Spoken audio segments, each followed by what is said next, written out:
Hello friends, स्वागत है आपका हमारे यूट्यूब चैनल चित्रकला क्लासेस में। तो दोस्तों, आज हम आपके लिए फिर से नए और महत्वपूर्ण प्रश्नोत्तर लेकर आए हैं। हमारे वीडियो से संबंधित नए प्रश्नोत्तर के लिए और नई जानकारी के लिए हमारे चैनल चित्रकला क्लासेस को लाइक और सब्सक्राइब करना ना भूलें। नीचे दिए गए बेल आइकन को प्रेस करें जिससे आपको हमारे वीडियो के नए अपडेट्स मिल सके। तो चलिए दोस्तों, शुरू करते हैं। आपका पहला प्रश्न है, वर्णिका भंग क्या है? तो आपके ऑप्शन है, पहला नाना वर्णों की सम्मिलित भंगिमा, दूसरा चित्र संयोजन, तीसरा आकृति की भंगिमा या चौथा तुलिका संचालन। तो इसका उत्तर होगा पहला नाना वर्णों की सम्मिलित भंगिमा। अगला प्रश्न, प्रमाण से क्या तात्पर्य है? आपके ऑप्शन है, पहला वस्तु की माप, दूसरा वस्तु का ब्यौरा, तीसरा वस्तु की लंबाई या चौथा वस्तु से समानता।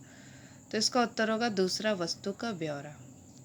अगला प्रश्न, कामसूत्र में कितनी कलाओं का उल्लेख है? आपके ऑप्शन है, पहला 49, दूसरा 56, तीसरा 60 या चौथा 64। तो इसका उत्तर होगा चौथा 64। अगला प्रश्न, कामसूत्र की टीका जयमंगला के नाम किया। आपके ऑप्शन है, पहला वात्स्यायन ने, दूसरा भरत मुनि ने, तीसरा नग्नजीत ने या चौथा पंडित यशोधर ने। तो इसका उत्तर होगा चौथा पंडित यशोधर ने। अगला प्रश्न, भारतीय चित्रकला है। आपके ऑप्शन है, पहला रेखा प्रधान, दूसरा छाया प्रकाश, तीसरा भावहीन या चौथा इनमें से कोई नहीं। तो इसका उत्तर है पहला रेखा प्रधान। अगला प्रश्न, रूप भेद कारण है। आपके ऑप्शन है, पहला अनंत, दूसरा ज्योति, तीसरा दर्शन या चौथा आकृति। तो इसका उत्तर होगा चौथा आकृति। अगला प्रश्न, भाव कला को क्या देता है? आपके ऑप्शन है, लय, दूसरा परिवर्तन, तीसरा आनंद, चौथा अभिव्यक्ति। तो इसका उत्तर है चौथा अभिव्यक्ति। अगला प्रश्न, लावण्य योजना किसे कहते हैं? आपके ऑप्शन है, पहला सुंदरता, दूसरा रूप राशि, तीसरा बाह्य सौंदर्य का व्यंजक या चौथा सुरुचि सम्मत। तो इसका उत्तर होगा तीसरा बाह्य सौंदर्य का व्यंजक। अगला प्रश्न, सादृश्य का क्या अर्थ होता है? आपके ऑप्शन है, पहला सहायता, दूसरा आकृति में समानता, तीसरा चित्रांकित या चौथा समाविष्ट। इसका उत्तर होगा दूसरा आकृति में समानता।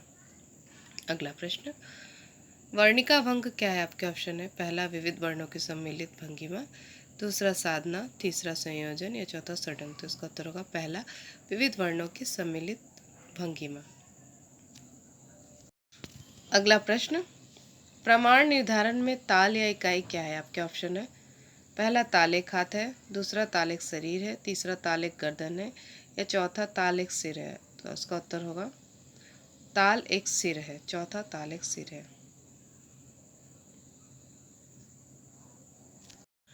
अगला प्रश्न, कामसूत्र में चित्रकला को किस नाम से संबोधन किया गया है? आपके ऑप्शन, पहला आलेख, दूसरा शिल्प, तीसरा रूपभेद या चौथा आकृति। तो इसका उत्तर होगा पहला आलेख। अगला प्रश्न, षडंग का पहला अंग है। आपके ऑप्शन है, पहला प्रमाण, दूसरा सादृश्य, तीसरा रूपभेद, चौथा भाव। तो इसका उत्तर है तीसरा रूपभेद।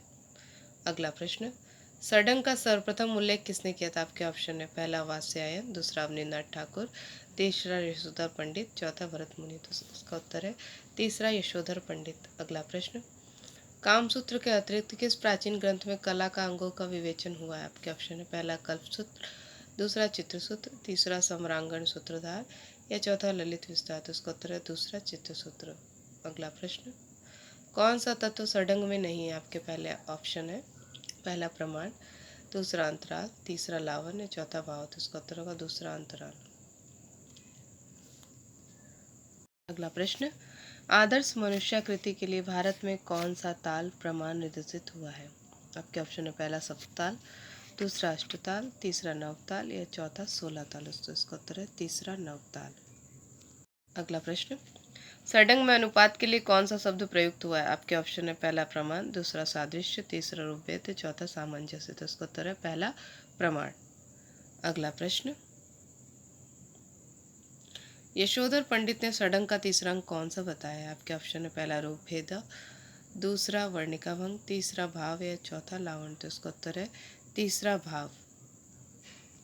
अगला प्रश्न, चंचल मुख आकृति किसके समान होती है? आपके ऑप्शन है, पान के पत्ते जैसी, दूसरी तितली जैसी, तीसरी मछली जैसी या चौथा अंडाकार। तो इसका उत्तर है पहला पान के पत्ते जैसी।